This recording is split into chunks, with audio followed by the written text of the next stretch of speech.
Video games have become an extremely powerful form of media over the last several decades, transforming from what once began as simple white dots bouncing from one side of a screen to another into cinematic experiences that leave players emotionally affected, or in-depth simulations that mimic controlling entire nations or even worlds.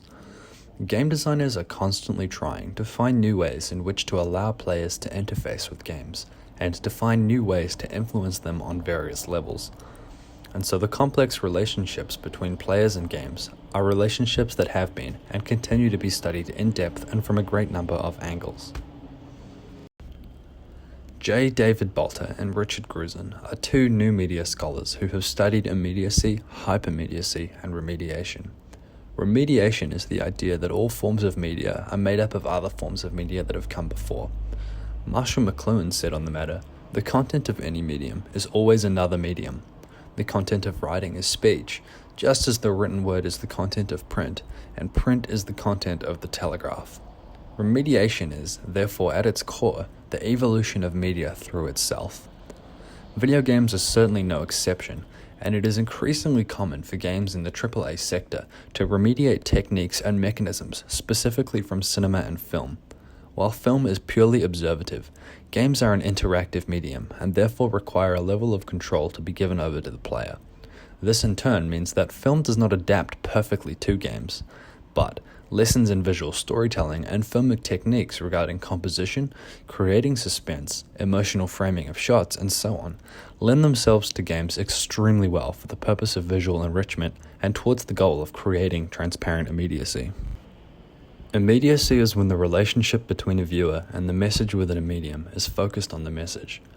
Transparent immediacy is when the viewer is directly focused on the message in a way that is so natural that the viewer forgets entirely that the medium exists. Video games allow for a sense of immediacy inherently, by the nature of players directly interfacing with gameplay and allowing control over the outcome of said gameplay. It is also natural that when a game seeks to pursue immersion as a feature, that it inherently creates a deepened sense of immediacy, if it succeeds. Games over the last several decades have constantly experimented with new ways to eliminate the window between the message and the medium in order to create fully transparent immediacy. Virtual reality in specific being one sector of video game development that shows great potential.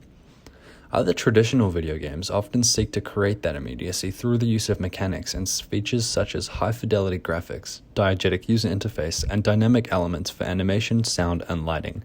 The idea being that the closer to real-life video games look, sound, and feel, the more immediate the experience. Ironically, mimicking life too closely within the constraints of a 3D simulation on a 2D screen can lead to moments where the immersion is broken, and the player is reminded of the medium with which they are interacting. Examples such as Tomb Raider locking the player into a walk while they are taking phone calls, or the slow animations of Red Dead Redemption 2. Both of these fixtures might be realistic, but neither adds to that sense of immediacy. In contrast to immediacy is hypermediacy, which is the celebration and emphasis of the medium itself.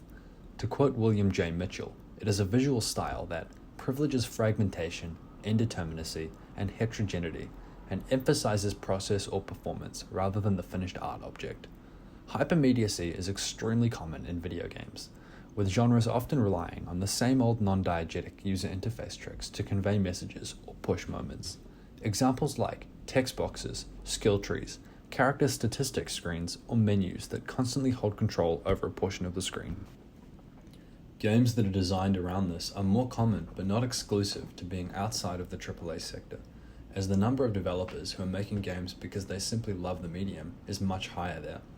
With much smaller teams working on passion projects and no big investors looming over, there's also more room for gameplay experimentation.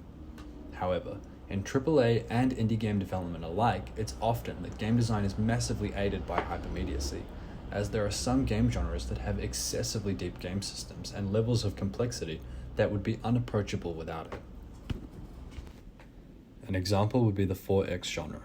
Trying to manage the 4Xs at the same time and run a virtual empire would be impossible without having the proper structure in place for players to do so.